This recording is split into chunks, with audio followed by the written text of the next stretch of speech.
So this next segment is on every episode of the pod. It's called Plug or Unplug. Okay. Yeah, and it's really fun. I just want quick takes on various pieces of gear. Okay. And plugins and all the other fun stuff.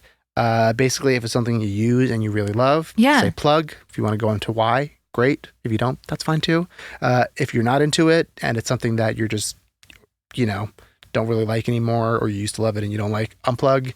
And then the last one being bypass, where if it's like you've never used it and you know nothing about it. I love it. This is so clever. Right? It's like a fun little thing that it's become really, really fun. So the first one is Waves CLA 76.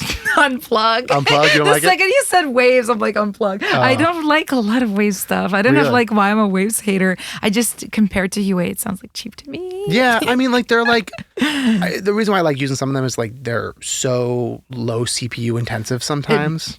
It's true. My sessions do be blowing up in my face every day. like RVox, for me, it's like, that's the compressor I use on background vocals.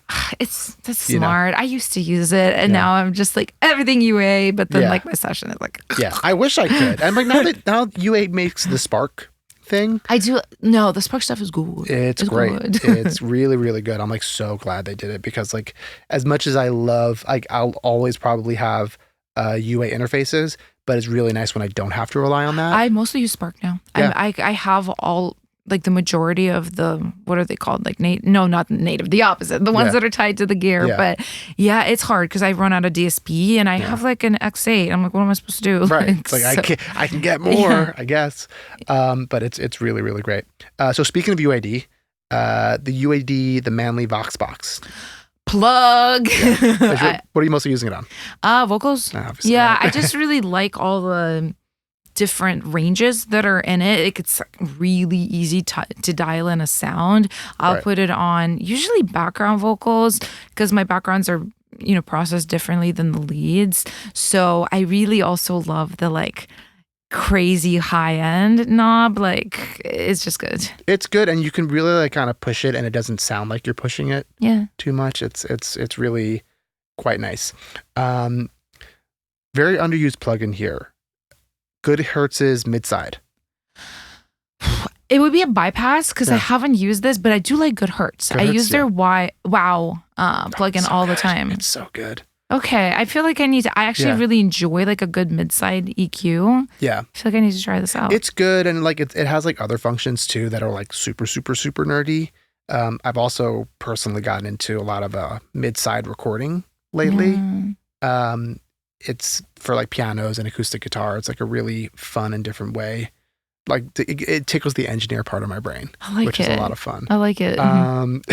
It's really fun. The next one is one that we've been asking every plug or unplug. CLA vocals. Unplug. I'm sorry. That's okay. I'm sorry, Unplug. I used to use them a lot. Same. It's just not. It's like something cheap sounding about it. I don't know.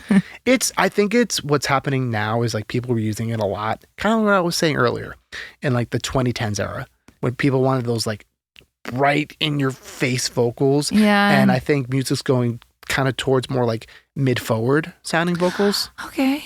At least, again, this is what in my take. Where it's like now you're not seeing like, a Manly mic anymore. You're seeing a lot more like 251s and 47s. Yeah, 47s. Yeah. Even like the C800 is like kind of on its way out. Really? Yeah. It's like you see it like less and less in like pop sessions.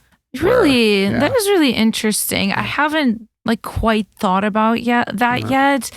I think it's because like I have such a mid-rangey voice. Yeah. I'm always trying to get it to sound brighter. So to me, it's always like brighter's better. Yeah. But I kind of see that and I feel that too, that like sometimes vocals that are too bright, too forward, too crispy can almost be annoying.